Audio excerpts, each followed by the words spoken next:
Hello viewers, অচেতনতার free coaching চ্যানেলে তোমাদের সকলকে স্বাগত জানাই। আজকের এই ভিডিওতে তোমরা যারা ক্যালকাটা ইউনিভার্সিটিতে বিএ হিস্ট্রি জেনারেল বা পাশে পড়ছো ফিফথ সেমিস্টারে, তোমাদের যে ডিএসসি A2 পেপারটি রয়েছে আধুনিক ইউরোপের ইতিহাস, এই পেপারটির একটি ইম্পর্টেন্ট 20 নম্বরের প্রশ্ন 2024-25 সাজেশন অনুযায়ী ইতালির ঐক্য আন্দোলন বা ইতালির ঐক্য আন্দোলনে মাসেনি, কাভুর ও গ্যারিবল্ডির কি ভূমিকা ছিল এ সম্পর্কে বিস্তারিত আলোচনা করব। আলোচনা শেষে এর যে উত্তরপত্রটি রয়েছে সে অ্যান্সার শিট তোমাদের সামনে তুলে ধরবো। তার আগে বোর্ডে কি লেখা রয়েছে আমরা দেখি। দেখো, BA history general fifth semester DSC A2, এখানে প্রশ্ন হচ্ছে ইতালির ঐক্য আন্দোলন। ইতালির ঐক্য আন্দোলন সম্পর্কে একটি প্রবন্ধ রচনা করতে হবে।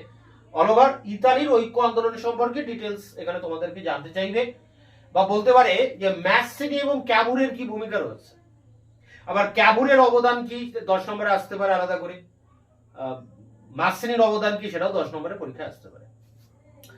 তো দেখো, এই ম্যাসেনি, ক্যাবুর এবং গ্যারিবল্ডি এই তিনজন ব্যক্তি এনারাই ইতালিকে ঐক্যবদ্ধ করেছিলেন।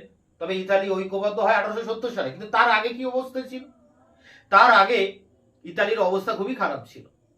দেখো, এই ইতালি একসময় ছিল ইউরোপের নবজাগরণের মূল কেন্দ্রবিন্দু এবং ইউরোপে প্রাচীনকালে যে সাম্রাজ্য গড়ে ওঠে রোম সাম্রাজ্য, তারও কেন্দ্রবিন্দু ছিল এই ইতালি। তাই ইতালি একদিকে যেমন প্রাচীন রোমান সাম্রাজ্যের কেন্দ্রভূমি, পরবর্তীকালে পঞ্চদশ শতকের নবজাগরণের পীঠস্থান, এই ইতালি বিভিন্ন অংশে বিভক্ত ছিল, অর্থাৎ একাধিক রাজ্যে বিভক্ত ছিল এবং এক একটা অঞ্চলের উপরে বিদেশি শাসকরা তারা কর্তৃত্ব কায়েম করেছিল। অর্থাৎ বিদেশি শাসকরা ইতালির বিভিন্ন অঞ্চল তারা শাসন করতেন। ফলে কোনো অংশের সাথে কোনো অংশের কোনো রকম সংযোগ ছিল না, প্রতিটা অঞ্চল ছিল স্বাধীন। ইতালির Parma, Modena, Tuscany, Sicily, Naples, Piedmont, Venetia, Rome এবং একাধিক শহর কেন্দ্রিক যেসব অঞ্চলগুলো রয়েছে, এক একটা অঞ্চলে এক একটা রাজবংশ রাজত্ব করতেন এবং স্বাধীনভাবে রাজত্ব করতেন। ফলে ইতালি বলে কোনো দেশ ছিল না। তাই এখানে অস্ট্রিয়ার চ্যান্সেলর প্রিন্স মেটারনিক বলেছিলেন যে ইতালির বলে যে সংজ্ঞা সেটা একটা ভৌগোলিক সংজ্ঞা মাত্র, ইতালি বলে কোনো দেশ নেই। এই রকম একটা দেশে বা এমন একটা জায়গায় ইতালিতে প্রথম জাতীয়তাবাদের উদ্ভব কিভাবে হচ্ছে দেখো। এর আগে কিন্তু এই ইতালিতে জাতীয়তাবাদ বা জাতিসত্তার জাগরণ বলে কিছুই ছিল না, এগুলো সম্পর্কে মানুষের কোনো পরিচয়ই ছিল না। কিন্তু 1789 সালে ফ্রান্সে ফরাসি বিপ্লব হয়, তার প্রভাব পড়ে ইতালিতে, কারণ ইতালির পাশেই ফ্রান্স রয়েছে। এছাড়া নেপোলিয়ান ক্ষমতায় আসার পর ইতালি দখল করে নেন এবং ইতালিকে একটা ঐক্যবদ্ধ করে ফেলেন, মানে রাজনৈতিক দিক দিয়ে সমগ্র ইতালিকে তিনি তার প্রত্যক্ষ শাসনের ভিতরে নিয়ে আসেন। এছাড়া নেপোলিয়ান যে কোড নেপোলিয়ান বলে যে আইন সংহিতা চালু করেছিলেন সেটাও কিন্তু ইতালিতে তিনি প্রয়োগ করেন।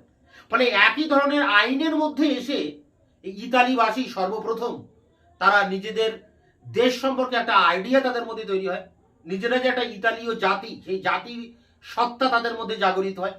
এই সময় বিভিন্ন ঐতিহাসিক, সাহিত্যিক, লেখক, বুদ্ধিজীবী মানুষ তারা তাদের লেখনীর ভিতর দিয়ে এই ঐক্যবদ্ধ ইতালির ধারণার জন্ম দেয় এবং মানুষ তখন নিজেদের দেশ সম্পর্কে সচেতন হয় এবং দেশকে তারা ঐক্যবদ্ধ করার জন্য একটা মনে প্রাণে তারা একটা প্রস্তুতি তাদের মধ্যে শুরু হয়ে যায় এই সমস্ত সাহিত্যিকদের হাত ধরে। তাই ইতালির এই ঐক্যবদ্ধের পথে বা ঐক্যবদ্ধ হওয়ার পথে প্রথম যে সোপান, সেই সোপানটা তৈরি করেছিলেন কিন্তু নেপোলিয়ান বোনাপার্ট। তার হাত ধরেই ইতালিতে প্রথম ঐক্যবদ্ধ হওয়ার যে প্রেরণা সেটা আসে। তারপরে বিভিন্ন সাহিত্যিক মনীষীদের লেখনীর ভিতর দিয়ে সেটা আরো বেশি উদযাপিত হয়। তো এই সময় ইতালিতে একটা নবজাগরণ ঘটে। নবজাগরণটা ঘটে যে ইতালিকে কিভাবে ঐক্যবদ্ধ করা যায় সেটা নিয়ে একটা জাগরণ বুদ্ধিজীবী মহলে নাড়া দিয়ে ওঠে এবং একটা আন্দোলন শুরু হয়। এই আন্দোলনটাকে বলা হয় রিস অর্গিমেন্টো, ইতালীয় ভাষায় এর নাম হচ্ছে রিস অর্গিমেন্টো বা নবজাগরণ, নতুন করে জেগে ওঠা। তো যাই হোক, এই রকম একটা প্রেক্ষাপটে ইতালিতে একাধিক গুপ্ত সমিতি গড়ে ওঠে। গুপ্ত সমিতি যেমন ফেডারিটি, যেমন কার্বোনারি, গুয়েলফি, একাধিক। এর মধ্যে বিখ্যাত ছিল কার্বোনারি। এই কার্বোনারি গুপ্ত সমিতি, কার্বো অর্থাৎ কার্বন থেকে এসেছে, মানে কাঠ কয়লা পুড়িয়ে এখানকার সদস্যদের অঙ্গীকার করতে হতো, তাই এর নাম হয়েছিল কার্বোনারি।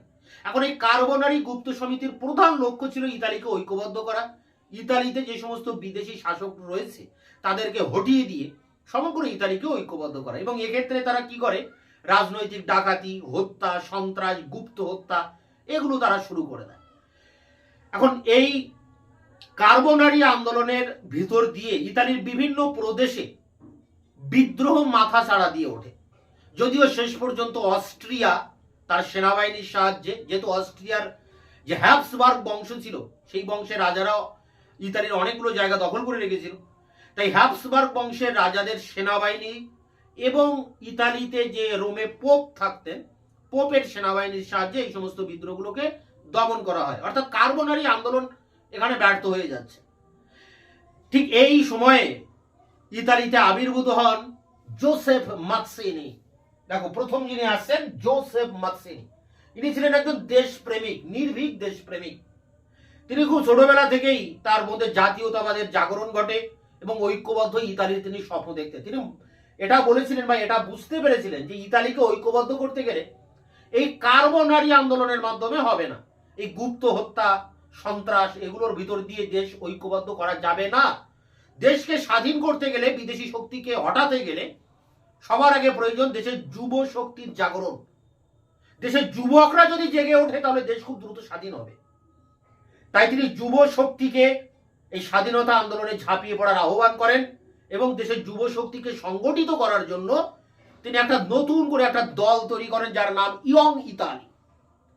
ইয়ং ইতালি দল তৈরি করেন এবং ইয়ং ইতালি নামে একটি পত্রিকাও তৈরি করেন। এই পত্রিকার ভিতর দিয়ে তার ভাবাদর্শ, মাৎসিনির বক্তব্য তিনি জনমানুষে ছড়িয়ে দেওয়ার চেষ্টা করেন এবং যুব সমাজকেই এগিয়ে আসতে বলেন ইতালির এই ঐক্য আন্দোলনে। তিনি এও বলেন, যদি 3 কোটি ইতালিবাসী যুব সমাজ ঐক্যবদ্ধ হয় তবে বিদেশিরা এমনিতেই পালিয়ে যাবে ভয় পেয়ে, কোনো সংগ্রামের প্রয়োজন হবে না। তো এইভাবে তিনি ঐক্যবদ্ধ করার চেষ্টা করেন, দেশের যুব সমাজকে আপ্লুত করার চেষ্টা করেন, তাদেরকে এই আন্দোলনে সামিল হওয়ার জন্য তিনি আহ্বান করেন। ঠিক এই সময় 1830 নাগাদ ফ্রান্সে দেখা দেয় জুলাই বিপ্লব। এই জুলাই বিপ্লবের ঢেউ ইউরোপের অন্যান্য দেশে পড়ে এবং এই জুলাই বিপ্লবের সূত্র ধরে এই মাৎসিনির নেতৃত্বে ইতালির বিভিন্ন প্রদেশে, পারমা, মডেনা, টাস্কেনি এরকম বিভিন্ন জায়গায় বিদ্রোহ মাথাচাড়া দিয়ে ওঠে এবং একটা প্রজাতান্ত্রিক বিদ্রোহ শুরু হয়। কিছু কিছু জায়গায় সেখানকার শাসকেরা এই প্রজাতান্ত্রিক বিদ্রোহে ভয় পেয়ে তারা গণতান্ত্রিক সংবিধানও পর্যন্ত চালু করে দেন, কিন্তু অস্ট্রিয়ার সেনাবাহিনীর এই সমস্ত বিদ্রোহগুলোকে দমন করেন এবং স্তব্ধ করে দেন সমগ্র ইতালিকে। ফলে মাৎসিনি বাধ্য হয়ে ইতালি ছেড়ে তিনি ইংল্যান্ডে পালিয়ে যান এবং বাকি জীবনটা তিনি ইংল্যান্ডেই কাটান এবং এখানে মাৎসিনি কিন্তু ব্যর্থ হচ্ছেন। মাৎসিনি ব্যর্থ হলেও তাকে ইতালি ঐক্য আন্দোলনের প্রাণ পুরুষ বলা যায়, তাকে ইতালির ঐক্য আন্দোলনের মস্তিষ্ক বলা যায়, কারণ তিনি প্রথম ইতালিকে যে ঐক্যবদ্ধ করতে হবে, ইতালিবাসীর মধ্যে জাতীয়তাবাদের যে জাগরণ, যুব সমাজকে যে উদ্বুদ্ধ করার যে পথ তিনি দেখিয়ে দিয়ে গিয়েছিলেন, সেই পথ ধরেই পরবর্তীকালে কাউন্ট ক্যাভুর ইতালিকে ঐক্যবদ্ধ করেন। যদি মাৎসিনি এই প্ল্যাটফর্মটা তৈরি করে না দিতেন তাহলে কিন্তু কাউন্ট ক্যাভুরের পক্ষে ইতালিকে ঐক্যবদ্ধ করা সম্ভব হতো না। অর্থাৎ ইতালিকে ঐক্যবদ্ধ করার প্রথম ধাপ সম্পূর্ণ করে দিয়ে যান মাৎসিনি এবং দ্বিতীয় ধাপ সম্পূর্ণ করেন কাউন্ট ক্যাভুর। তো এরকম একটা পরিস্থিতিতে আসরে নেমে পড়ছেন কাউন্ট ক্যাভুর। কাউন্ট ক্যাভুর কে ছিলেন? ইতালির একটা প্রদেশ আছে সমুদ্রে ভিতরে, একটা দ্বীপ রাষ্ট্র, মানে দ্বীপ প্রদেশ, পিডমন্ট সার্ডিনিয়া, যেখানকার রাজা ছিলেন ভিক্টর ইমানুয়েল। এই ভিক্টর ইমানুয়েলের প্রধানমন্ত্রী ছিলেন এই কাউন্ট ক্যামিলো ডি ক্যাভুর। ক্যাভুর সমগ্র ইতালিকে ঐক্যবদ্ধ করার স্বপ্ন দেখতেন এবং তার যে রাজা ভিক্টর ইমানুয়েল, তিনিও সমগ্র ইতালিকে ঐক্যবদ্ধ করার স্বপ্ন দেখতেন এবং তিনি নিজেকে সমগ্র ইতালির রাজা হিসাবে মনে করতেন। কিন্তু মনে তো আর করলে হবে না, ইতালির বিভিন্ন প্রদেশ দখল করে রেখেছে বিদেশি রাজবংশ, তাদেরকে তো হটাতে হবে, তারপরে তো এই স্বপ্নটা দেখতে হবে। এই কারণে ক্যাভুর পিডমন্ট সার্ডিনিয়াকে আগে শক্তিশালী করার চেষ্টা করেন। তিনি একাধিক অর্থনৈতিক সংস্কার করেন, সামরিক প্রশাসনিক সংস্কার করে পিডমন্টকে শক্তিশালী করে তোলেন। যেমনটা জার্মানির ঐক্য আন্দোলনে আমরা বিসমার্ককে দেখেছিলাম প্রাশিয়াকে আগে শক্তিশালী করে তৈরি করেছিল, তারপর প্রাশিয়ার নেতৃত্বে জার্মানি ঐক্যবদ্ধ হয়। ঠিক সেই রকম এখানে কাউন্ট ক্যাভুর পিটমন্ট সার্ডিনিয়াকে আগে শক্তিশালী করে গড়ে তোলেন এবং তার নেতৃত্বে অর্থাৎ পিটমন্ট সার্ডিনিয়ার নেতৃত্বে ইতালিকে ঐক্যবদ্ধ করার চেষ্টা চালান।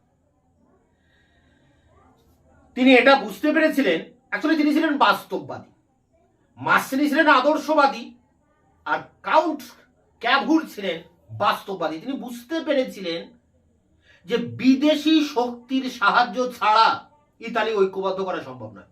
ইতালিকে ঐক্যবদ্ধ করতে গেলে বিদেশি শক্তির সাহায্য নিতে হবে। ঠিক এই সময় 1854 থেকে 56 এই সময় ক্রিমিয়ার যুদ্ধ বাদে গ্রোটোর গির্জার চাবিকে কেন্দ্র করে তুরস্কে এই ক্রিমিয়ার যুদ্ধ সংগঠিত হয়। একদিকে থাকে রাশিয়া, অন্যদিকে থাকে ফ্রান্স আর ইংল্যান্ড, আর মিডিলে থাকে তুরস্ক। এই যুদ্ধে এই কাউন্ট ক্যাভুর রাশিয়ার বিরুদ্ধে ইংল্যান্ড ফ্রান্সকে সমর্থন করেন এবং যুদ্ধে যখন ক্রিমিয়ার যুদ্ধে রাশিয়ায় পরাজিত হয়, ইংল্যান্ড ফ্রান্স জয়লাভ করে, তখন প্যারিসে একটা শান্তি সম্মেলন বসে, ফ্রান্সের প্যারিসে। সেই শান্তি সম্মেলনে উপস্থিত থাকার একটা সুযোগ পান কাউন্ট ক্যাভুর এবং সেখানে তিনি উপস্থিত হয়ে এই ইতালির যে সমস্যা, সেই সমস্যাটাকে সেখানে তিনি তুলে ধরেন এবং সেটা বলেন যে ইতালিতে অস্ট্রিয়া কিভাবে নগ্ন সাম্রাজ্যবাদী কার্যকলাপ চালাচ্ছে, ইতালির ভবিষ্যৎকে অন্ধকার করে রেখেছে অস্ট্রিয়া কিভাবে, সেই বিষয়টা তিনি ইংল্যান্ড ফ্রান্সের সামনে তুলে ধরেন এবং ইংল্যান্ড ফ্রান্সের কাছ থেকে সহানুভূতি আদায় করেন। এইভাবে তিনি ইতালীয় সমস্যাকে একটা আন্তর্জাতিক সমস্যায় পরিণত করেন। এছাড়া এই পর্বে কাউন্ট ক্যাভুর বিভিন্ন পত্র পত্রিকা প্রকাশ করেন, বিভিন্ন পত্র পত্রিকা, বিভিন্ন দেশের পত্র পত্রিকার মাধ্যমে তিনি ইতালীয় সমস্যাকে বিশ্বের দরবারে তুলে ধরেন। এরপর তিনি ফরাসি যে রাজা ছিলেন তৃতীয় নেপোলিয়ান, তার সাথে ভিল্লা ফ্রাঙ্কার সন্ধি স্বাক্ষর করেন 1858। ভিল্লা ফ্রাঙ্কার, সেই সন্ধির মধ্য দিয়ে এটাই চুক্তিতে স্থির হয় যে পিটমন্ট সার্ডিনিয়া যদি অস্ট্রিয়াকে আক্রমণ করে, মানে ইতালির সাথে যদি অস্ট্রিয়ার যুদ্ধ বাঁধে, তাহলে তৃতীয় নেপোলিয়ান নিরপেক্ষ থাকবে। এইভাবে একটা চুক্তি হয় এবং এই চুক্তির পরে পিটমন্ট সার্ডিনিয়া অস্ট্রিয়ার বিরুদ্ধে যুদ্ধের জন্য অস্ট্রিয়াকে উত্তপ্ত করতে থাকে। ফলে একটা সময় অস্ট্রিয়া যুদ্ধ ঘোষণা করে ইতালি বা পিটমন্টের বিরুদ্ধে এবং এই যুদ্ধের ভিতর দিয়ে অনেকগুলি জায়গা, নিস, মডেনা, পারমা, এই সমস্ত জায়গা, ভেনিস, এই সমস্ত জায়গা পিটমন্ট সার্ডিনিয়ার অধিকারে চলে আসে অস্ট্রিয়ার হাত থেকে।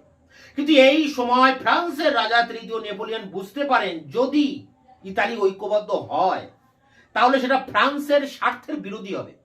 তাই তিনি এই কাউন্ট ক্যাভুরের সাথে কোনো রকম আলোচনা ছাড়াই তিনি এই চুক্তি থেকে বেরিয়ে আসেন, ভিল্লা ফ্রাঙ্কার সন্ধি থেকে বেরিয়ে আসেন। বেরিয়ে আসলেও কাউন্ট ক্যাভুর তখন তার যে রাজা তৃতীয় নেপোলিয়ন তাকে পরামর্শ দেন যুদ্ধ চালিয়ে যেতে। কিন্তু রাজা দেখেন যে ফ্রান্সের সহযোগিতা ছাড়া অস্ট্রিয়ার বিরুদ্ধে যুদ্ধ চালানো সম্ভব নয়। তাই তিনি কি করেন, অস্ট্রিয়ার সাথে জুরিখের সন্ধি করে যুদ্ধ বিরতি কমপ্লিট করে দেন। এই ঘটনায় ক্যাভুর ক্ষুব্ধ হন এবং তিনি প্রধানমন্ত্রীর পদ থেকে ইস্তফা দেন। ঠিক এই সময়ে ইতালির ইতালির বিভিন্ন প্রদেশগুলো গণবিদ্রোহ মাথাচাড়া দিয়ে ওঠে এবং তারা পিটমন্ট সার্ডিনিয়ার সাথে যুক্ত হতে চাইছিল। এই রকম একটা বিশৃঙ্খল পরিস্থিতিতে 1860 নাগাদ এই রাজা তৃতীয় ভিক্টর ইমানুয়েলের অনুরোধে কাউন্ট ক্যাভুর আবারও প্রধানমন্ত্রিত্ব গ্রহণ করেন এবং শেষ পর্যন্ত একটা গণভোটের মাধ্যমে 1960-এর 11 থেকে 12 মার্চ এই গণভোটের মাধ্যমে মধ্য ইতালির রাজ্যগুলো পিটমন্ট সার্ডিনিয়ার সাথে যুক্ত হয়। ইতালির ঐক্য আন্দোলনের একটা ধাপ সম্পূর্ণ হয়। এরপর দক্ষিণ ইতালির দুটি প্রদেশ, সিসিলি আর নেপলস, অনেক বড় বড় প্রদেশ, এই প্রদেশগুলিতে গণবিদ্রোহ মাথাচাড়া দিয়ে ওঠে। সেই সময় আসরে আবির্ভূত হন গ্যারিবল্ডি। ইনি ছিলেন একজন নির্ভীক দেশপ্রেমিক। তার একটা বাহিনী ছিল, লাল কোর্তা বাহিনী। এই লাল কোর্তা বাহিনী নিয়ে তিনি সিসিলি এবং নেপলস দখল করে নেন এদিকে রাজা তৃতীয় ভিক্টর ইমানুয়েল রোম অভিযান করেন। রোম অভিযান করে রোম দখল করে নেন, কিন্তু দখল করতে তিনি ব্যর্থ হন ফরাসি আক্রমণের কারণে। রোমটা অভিযান করেন এবং রোম অভিযানের সাথে সাথে তিনি দক্ষিণ ইতালির এই সিসিলি নেপলসের উপরে আধিপত্য দাবি করেন। কিন্তু এই দক্ষিণ ইতালি তো দখল করে রেখেছে গ্যারিবল্ডি। গ্যারিবল্ডি তখন জাতীয় স্বার্থে, দেশের স্বার্থে সিসিলিয়ার নেপলসকে রাজার হাতে তুলে দেয়, দিয়ে নিজে রাজনীতি থেকে নির্বাসন নিয়ে ক্যানোরি দ্বীপে চির নির্বাসনে চলে যায়। ইতিহাসে এই ঘটনা বিরল। দেশের স্বার্থে এইভাবে নিজের স্বার্থকে জলাঞ্জলি দিয়ে তার অধিকৃত সিসিলিয়ার নেপলস, যাকে অর্ধেক ইতালি বলা যায়, সেই অংশটা রাজা ভিক্টর ইমানুয়েলের হাতে তুলে দিয়ে তিনি নির্বাসনে চলে যান। ফলে দক্ষিণ ইতালি ঐক্যবদ্ধ হচ্ছে, মধ্য ইতালি ঐক্যবদ্ধ হচ্ছে, উত্তর ইতালিরও কিছু কিছু জায়গা ঐক্যবদ্ধ হয়েছিল। কিন্তু ভেনিস এবং রোম তখনও পর্যন্ত বিদেশি শক্তির হাতে ছিল। ফ্রান্সের হাতে ছিল আর অস্ট্রিয়ার হাতে ছিল। ফ্রান্সের হাতে ছিল ভেনিসিয়া আর ফ্রান্সের হাতে ছিল রোম আর অস্ট্রিয়ার হাতে ছিল ভেনেশিয়া। এই ভেনেশিয়া রোম বাদে সমগ্র ইতালি কিন্তু ঐক্যবদ্ধ হয়েছে এবং সমগ্র ইতালির রাজা হিসেবে এই তৃতীয় ভিক্টর ইমানুয়েলকে ঘোষণা করা হয়। কিন্তু তখনও দুটো গুরুত্বপূর্ণ জায়গা বিদেশিদের হাতে। ঠিক এই সময় জার্মানিতে ঐক্য আন্দোলন চলছে বিসমার্কের নেতৃত্বে। জার্মানির বিসমার্ক প্রাশিয়ার নেতৃত্বে অস্ট্রিয়ার সাথে 1866 সালে সাডওয়ারের যুদ্ধ হয়। এই যুদ্ধে ক্যাবুর বিসমার্ককে সমর্থন করেন এবং যুদ্ধের শেষে কি হয়, সাডওয়ার যুদ্ধের শেষে অস্ট্রিয়া পরাজিত হয়। ফলে অস্ট্রিয়ার কাছ থেকে এই ভেনেশিয়া কিন্তু ইতালি লাভ করে।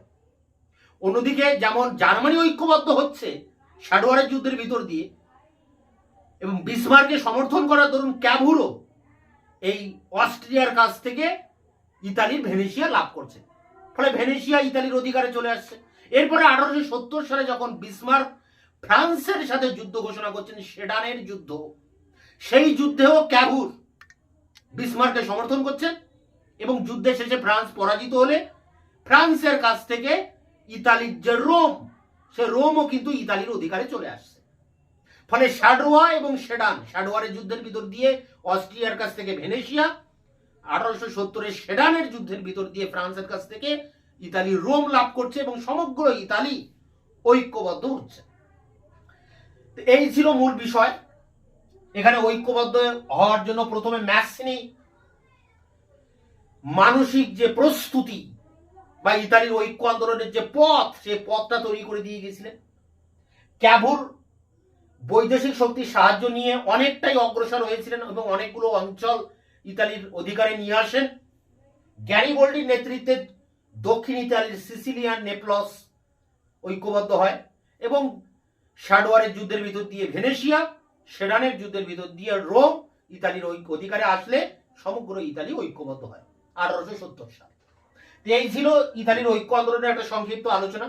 বেসিক একটা ধারণা তোমাদেরকে আশা করি দিতে পারলাম। এর যে উত্তর আছে 20 নম্বরের অ্যান্সার, সেই অ্যান্সার নিয়ে আমি এবার অন স্ক্রিনে তোমাদের সামনে আলোচনা করছি।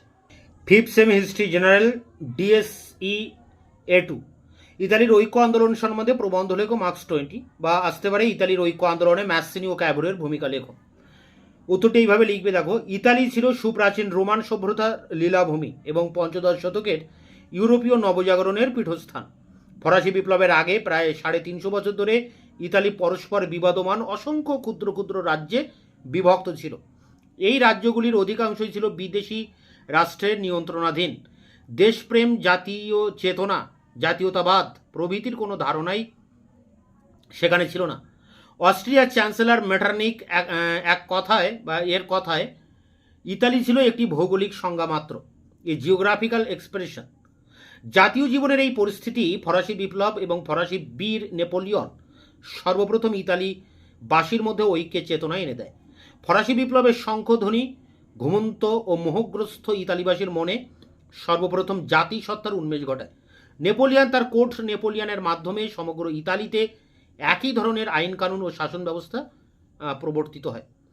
প্যারা করে দেখো, ফরাসি বিপ্লবের ভাবধারায় উদ্বুদ্ধ ইতালিবাসীর পক্ষে এই শোচনীয় অবস্থা মেনে নেওয়া সম্ভব ছিল না। এ সময় ইতালিতে এক প্রতিরোধ আন্দোলন গড়ে ওঠে, যা রিস অর্গিমেন্টো বা পুনর্জাগরণ নামে খ্যাত। ইতালিতে একদল কবি, সাহিত্যিক, ঐতিহাসিক, বুদ্ধিজীবীরা আবির্ভাব হয়, যারা দেশবাসীর সামনে ইতালির গৌরবময় ঐতিহ্য তুলে ধরে দেশবাসীকে জাতীয়তাবাদী ভাবধারা ও সংগ্রামে উদ্বুদ্ধ করে। ঐতিহাসিক কান্টু, ত্রোয়া, ক্যাপ্পানি, ঐতিহাসিক উপন্যাসের রচয়িতা ম্যাসিমো দা আজেগোলিও এবং গুয়েরাজি তাদের রচনার মাধ্যমে দেশবাসীকে জাতীয়তাবাদী ভাবাদর্শে দীক্ষিত করেন। ফ্লোরেন্সের পুস্তক ব্যবসায়ী ভিউস্সো, ভাষাতত্ত্ববিদ তোমামাসিও, কবি, সাহিত্যিক ও নাট্যকার লিওপার্দি, সিলভিও মানজেনি গিস্তি প্রমুখ বুদ্ধিজীবী দেশবাসীকে নতুন চিন্তা ও চেতনায় উদ্বুদ্ধ করেন। প্যারা করে দেখো, বৈদেশিক শাসন, সরকারের দমননীতি, জাতীয়তাবাদের উন্মেষ, ঐক্যের আকাঙ্ক্ষা এবং প্রকাশ্য রাজনৈতিক কার্যকলাপের জন্য উপযুক্ত পরিবেশের অভাব প্রভৃতি কারণে 19 শতকের দ্বিতীয় ও তৃতীয় দশকে ইতালিতে বেশ কিছু গুপ্ত সমিতি গড়ে ওঠে, যাদের লক্ষ্য ছিল সশস্ত্র পথে বিপ্লবের মাধ্যমে ইতালির বন্ধনমোচন। এইসব সমিতিগুলির মধ্যে লম্বার্ডির গুয়েলফি ও অ্যাডলফি, পিডমন্টের ফেডারিটি এবং কার্বোনারির কথা বলা যায়। এই সব গুপ্ত সমিতির মধ্যে সর্বাপেক্ষা উল্লেখযোগ্য ছিল কার্বোনারি। সন্ত্রাস, গুপ্ত হত্যা ও বিপ্লবের পথে বিদেশি কবল থেকে ইতালিকে মুক্ত করে সেখানে গণতন্ত্র প্রতিষ্ঠা করাই ছিল তাদের রাজনৈতিক লক্ষ্য। ষড়যন্ত্র, গুপ্ত হত্যা ও নাশকতামূলক কাজকর্মের মাধ্যমে তারা ইতালির ঐক্য সাধনে প্রয়াসী হন। প্যারা করে দেখো, 1820 খ্রিস্টাব্দে কার্বোনারির উদ্যোগে এবং জেনারেল পেপ এর নেতৃত্বে নতুন সংবিধানের দাবিতে নেপলসে বিদ্রোহ দেখা দেয়। আন্দোলনের চাপে বুর্ববংশীয় রাজা প্রথম ফার্দিনান্দ একটি সংবিধানের প্রতিশ্রুতি দেন। পরের বছর 1821 খ্রিস্টাব্দে সান্তারোসার নেতৃত্বে পিডমন্টে বিদ্রোহ শুরু হয় এবং অচিরেই তা লম্বার্ডি, পোপের রাজ্য, পারমা ও মডেনায় ছড়িয়ে পড়ে। 1830 খ্রিস্টাব্দে ফ্রান্সের জুলাই বিপ্লবের আদর্শে অনুপ্রাণিত হয়ে কার্বোনারি ও অন্যান্য গুপ্ত সমিতির উদ্যোগে মধ্য ইতালির বিভিন্ন রাজ্যে প্রবল গণ অভ্যুত্থান শুরু হয়। শেষ পর্যন্ত অস্ট্রিয়া ও পোপের বাহিনী এই বিপ্লবগুলি স্তব্ধ করে দেয়। কার্বোনারি আন্দোলনের ব্যর্থতার পেছনে নানা কারণ ছিল। এই বিদ্রোহগুলি ছিল বিক্ষিপ্ত, বিচ্ছিন্ন, অপরিকল্পিত এবং আঞ্চলিক। এই আন্দোলনের পেছনে কোনো জনসমর্থন ছিল না। এই আন্দোলনের ব্যর্থতার পর সমগ্র ইতালিতে জাতীয়তাবাদী জাগরণ বা রিস অর্গিমেন্টো বা পুনর্জাগরণের দ্বিতীয় পর্বের সূচনা হয়। জিওবার্তি এবং আজেগোলিও ছিলেন এই পর্বের সর্বাপেক্ষা উল্লেখযোগ্য লেখক। কাউন্ট ক্যাভুর সম্পাদিত রিস অর্গিমেন্টো ছিল এই পর্বের সর্বাপেক্ষা প্রভাবশালী পত্রিকা। প্যারা করে দেখো, কার্বোনারি আন্দোলনের ব্যর্থতার পর ইতালির ঐক্য আন্দোলনের নেতৃত্ব গ্রহণ করেন জোসেফ মাসিনি 1805 থেকে 72। তার ইয়ং ইতালি বা নব্য ইতালি দল। ঐতিহাসিক C.D. হাজেনের মতে মাসিনি ছিলেন ইতালির পুনর্জাগরণের আধ্যাত্মিক শক্তি, নব ইতালির প্রত্যাদিষ্ট পুরুষ। ঐতিহাসিক গ্রেনভিলের মতে তিনি ছিলেন ইতালির প্রজাতান্ত্রিক ঐক্যের বৌদ্ধিক অগ্রদূত, ইতালীয় ঐক্য আন্দোলনের প্রাণপুরুষ। মাসিনি ছিলেন বাগ্মী, সুলেখক, সাংবাদিক, চিন্তাবিদ, বিপ্লবী সংগঠক ও জ্বলন্ত দেশপ্রেমিক। বিশ্ববিদ্যালয়ের লেখাপড়া শেষ করার পর স্বদেশের মুক্তির উদ্দেশ্যে তিনি প্রথমে কার্বোনারি নামে গুপ্ত সমিতিতে যোগ দেন। এই দলের নেতৃত্বে পরিচালিত 1830 খ্রিস্টাব্দের বিদ্রোহে যোগদানের জন্য তিনি কারারুদ্ধ হন এবং পরে নির্বাসিত হন। এরপর দীর্ঘ 40 বছর ধরে তিনি সুইজারল্যান্ড, ফ্রান্স, ইংল্যান্ডে নির্বাসিত জীবন কাটান। এ সময় তিনি কার্বোনারি আন্দোলনের ত্রুটিগুলি অনুধাবন করেন এবং উপলব্ধি করেন যে কেবলমাত্র গুপ্ত হত্যা বা সন্ত্রাসবাদের দ্বারা ইতালিকে ঐক্যবদ্ধ করা যাবে না। এর জন্য দরকার জনজাগরণ, দরকার যুব শক্তির উন্মেষ। এই উদ্দেশ্যে নির্বাসিত অবস্থায় ফ্রান্সের মার্সাই শহরে 1832 খ্রিস্টাব্দে তিনি ইয়ং ইতালি বা নব্য ইতালি নামে একটি যুব সংগঠন তৈরি করেন। ইতালির ঐক্যের আদর্শ প্রচারের জন্য তিনি ইয়ং ইতালি নামে একটি পত্রিকাও প্রকাশ করেন। এরপরে দেখো, মাসিনি যুব সম্প্রদায়কে তাদের উদ্দেশ্য ও আদর্শ সম্পর্কে সচেতন করে দিয়ে বলেন, যদি 2 কোটি ইতালি ঐক্যবদ্ধ ভাবে এবং একনিষ্ঠ দেশপ্রেমে উদ্বুদ্ধ হয়ে অস্ট্রিয়ার বিরুদ্ধে দাঁড়ায় তাহলে জয়লাভ অবসম্ভাবী। তিনি ইয়ং ইতালি দলের জন্য যে পতাকা তৈরি করেন তার একদিকে লেখা ছিল স্বাধীনতা ও ঐক্য এবং অপরদিকে লেখা ছিল গণতন্ত্র, সাম্য ও মানবতা। কেবলমাত্র ইতালি নয়, তার লক্ষ্য ছিল সমগ্র মানব সত্তার ঐক্য। এই উদ্দেশ্যে 1834 খ্রিস্টাব্দে তিনি ইয়ং ইউরোপ নামে একটি সংগঠন প্রতিষ্ঠা করেন। 1848 খ্রিস্টাব্দে ফ্রান্সে ফেব্রুয়ারি বিপ্লব শুরু হলে ইতালির সর্বত্র জাতীয়তাবাদী আন্দোলন প্রবলতর রূপ ধারণ করে। নেপলস, মিলান, টাস্কেনি, লম্বার্ডিতে প্রবল আন্দোলন শুরু হয়। ভেনিসে প্রজাতন্ত্র প্রতিষ্ঠিত হয়। মাসিনির নেতৃত্বে রোম ও টাস্কেনিতে প্রজাতন্ত্র প্রতিষ্ঠিত হয়। কিন্তু অস্ট্রিয়া ও ফ্রান্সের যুগ্ম বাহিনী ইতালির গণ আন্দোলনে স্তব্ধ করে দেয়। ব্যর্থ ম্যাসিনি লন্ডনে আশ্রয় নেন এবং জীবনের শেষ দিন পর্যন্ত সেখানেই অতিবাহিত করেন। ব্যর্থতা সত্ত্বেও ইতালির ঐক্য আন্দোলনে ম্যাসিনি গুরুত্বপূর্ণ ভূমিকাকে কখনো অস্বীকার করা যায় না। তিনি হলেন ইতালির মুক্তি আন্দোলনের ও জাতীয়তাবাদের পথিকৃৎ, ইতালীয় দেশপ্রেমিকদের শিক্ষক ও প্রেরণাদাতা। আঞ্চলিকতা ও প্রাদেশিকতায় আচ্ছন্ন ইতালিবাসীর মনে তিনি প্রথম ইতালীয় ঐক্য জাতীয়তাবাদী চেতনার সঞ্চার করেন। ঐতিহাসিক গ্রেনভিল তাকে ইতালীয় প্রজাতান্ত্রিক ঐক্যের মস্তিষ্ক ও বিধি প্রেরিত নায়ক বলে অভিহিত করেছেন। বোল্টন কিংয়ের মতে জাতীয় মুক্তি সংগ্রামের সঙ্গে জনসাধারণের যোগসূত্র স্থাপন ম্যাসিনির প্রধান কৃতিত্ব। ঐতিহাসিক ড্রেক বলেন যে তার জীবদ্দশায় তিনি মার্ক্সের চেয়েও কার্যকরী ছিলেন। তার ব্যর্থতা থেকে শিক্ষা নিয়ে ক্যাভুর ইতালিকে ঐক্যবদ্ধ করেন। এইসব কারণে তাকে ইতালির ঐক্য আন্দোলনের পথিকৃৎ বা প্রাণ পুরুষ বলা হয়। ঐতিহাসিক লিপসন বলে নব্য ইতালির স্রষ্টাদের মধ্যে ম্যাসিনি এক অবিস্মরণীয় স্থানের অধিকারী। তো এই পর্যন্ত ছিল ম্যাসিনি। এরপরে দেখো ক্যাভুর শুরু হচ্ছে। ক্যাভুর যদি তোমাদেরকে আলাদা করে পড়তে হয়, কিন্তু এই জায়গা থেকে তোমরা ক্যাভুরটা পড়তে পারবে। দেখো ক্যাভুরের সম্পর্কে কি বলা হচ্ছে। ইয়ং ইতালি আন্দোলনের ব্যর্থতার পর বাস্তববাদী ও দক্ষ কূটনীতিক কাউন্ট ক্যামিলো বেনসো ডি ক্যাভুর 1810 থেকে 1861 খ্রিস্টাব্দ ইতালির ঐক্য আন্দোলনের নেতৃত্ব গ্রহণ করেন। অধ্যাপক লিপসনের মতে ক্যাভুরের জীবন কাহিনী ছিল ইতালির মুক্তি আন্দোলনের দ্বিতীয় পর্বের ইতিহাস। অধ্যাপক গ্রেনভিলের মতে ক্যাভুরের রাজনৈতিক বাস্তববাদিতার ফলেই ইতালির ঐক্য প্রতিষ্ঠা সম্ভব হয়। তাকে ইতালির ঐক্য আন্দোলনের মস্তিষ্ক বলে অভিহিত করা হয়। 1832 খ্রিস্টাব্দে তিনি অ্যাসোসিওজন অ্যাগ্রারিয়া নামে একটি সমিতি গঠন করে জনসংযোগের কাজ শুরু করেন। 1847 খ্রিস্টাব্দে তিনি রিস অর্গিমেন্টো নামে একটি পত্রিকা সম্পাদন করতে শুরু করেন। এই পত্রিকায় বিভিন্ন দেশাত্মবোধক রচনাদি প্রকাশিত হতে থাকে এবং তিনি ইতালির বিভিন্ন রাজ্যের শাসকদের ঐক্যবদ্ধভাবে ইতালি থেকে অস্ট্রিয়াকে বিতাড়িত করার আহ্বান জানান। 1848 খ্রিস্টাব্দে পিডমন্ট সার্ডিনিয়ায় উদারনৈতিক গণশাসনতন্ত্র প্রবর্তিত হলে তিনি পার্লামেন্টের সদস্য নির্বাচিত হন। 1850 খ্রিস্টাব্দে তিনি পিডমন্ট সার্ডিনিয়ার মন্ত্রিসভায় যোগদান করেন এবং 1852 খ্রিস্টাব্দে রাজা ভিক্টর ইমানুয়েল তাকে প্রধানমন্ত্রী নিযুক্ত করেন। প্যারা করে দেখো বাস্তববাদী ও ধুরন্ধর রাজনীতিক ক্যাভুরের নেতৃত্বে ইতালির ঐক্য আন্দোলন নতুন পথে পরিচালিত হতে থাকে। ক্যাভুর ছিলেন বাস্তববাদী। তার দৃঢ় বিশ্বাস ছিল বিদেশি সাহায্য ব্যতীত ইতালির ঐক্য সাধন অসম্ভব। নেতৃত্বের উপযুক্ত করে গড়ে তোলার উদ্দেশ্যে তিনি পিডমন্ট সার্ডিনিয়ায় নানাবিধ সংস্কার প্রবর্তন করেন। সামরিক ও নৌশক্তি বৃদ্ধি করে তিনি পিডমন্ট সার্ডিনিয়াকে একটি আধুনিক ও শক্তিশালী রাজ্যে পরিণত করার উদ্যোগ গ্রহণ করেন। ইতালীয় সমস্যাকে আন্তর্জাতিক সমস্যায় পরিণত করার উদ্দেশ্যে তিনি ইংল্যান্ড, ফ্রান্স ও ইউরোপের বিভিন্ন পত্রিকায় ইতালীয় সমস্যাবলী সম্পর্কে নিয়মিত প্রবন্ধ লিখে জনমত গঠনে সচেষ্ট হন। এইসব পত্রপত্রিকার মধ্যে উল্লেখযোগ্য ছিল ইংল্যান্ডের মর্নিং পোস্ট, দি টাইমস, ফ্রান্সের লা মার্টিন, লা ইন্ডিপেন্ডেন্স, বেলগি প্রমুখ। এই সমস্ত পত্রপত্রিকায় প্রকাশিত প্রবন্ধের মাধ্যমে তিনি অস্ট্রিয়ার বিরুদ্ধে ইংল্যান্ড ও ফ্রান্সের সাহায্য লাভের চেষ্টা করেন। তিনি প্যারিসের শান্তি সম্মেলনে 1856 উপস্থিত হয়ে সেখানে তিনি ইতালির উপর অস্ট্রিয়ার নগ্ন দমন নীতি ও অত্যাচার এবং ইতালীয় সমস্যার কথা তুলে ধরেন। এইভাবে ইতালীয় সমস্যা এক আন্তর্জাতিক সমস্যায় পরিণত হয়। 1858 খ্রিস্টাব্দে কোলম্বিয়ার নামক স্থানে ক্যাভুর ও ফরাসি সম্রাট তৃতীয় নেপোলিয়নের মধ্যে এক গোপন চুক্তি স্বাক্ষরিত হয়। এই চুক্তি কোলম্বিয়ার্সের চুক্তি নামে খ্যাত। এই চুক্তি অনুসারে ইতালির ঐক্য আন্দোলনে ফ্রান্স অস্ট্রিয়ার বিরুদ্ধে পিডমন্টকে সর্বতোভাবে সাহায্য করবে। প্যারা করে দেখো ক্যাভুর দেশে ফিরে অস্ট্রিয়ার বিরুদ্ধে যুদ্ধের জোর প্রস্তুতি শুরু করেন এবং অস্ট্রিয়াকে নানাভাবে যুদ্ধের উস্কানি দিতে থাকেন। উত্তেজিত অস্ট্রিয়া 1859 খ্রিস্টাব্দে পিডমন্ট সার্ডিনিয়ার বিরুদ্ধে যুদ্ধ ঘোষণা করলে ফ্রান্স যুদ্ধে যোগ দেয়। মাজেন্টা ও সলফেরিনোর যুদ্ধে জয়লাভ করে পিডমন্ট সার্ডিনিয়া ও ফরাসি বাহিনী অস্ট্রিয়ার কবল থেকে লম্বার্ডি ও মিলান উদ্ধার করে। এই জয়ের মুহূর্তে তৃতীয় নেপোলিয়ন উপলব্ধি করেন যে ঐক্যবদ্ধ ইতালি ফরাসি স্বার্থের অনুকূল হবে না।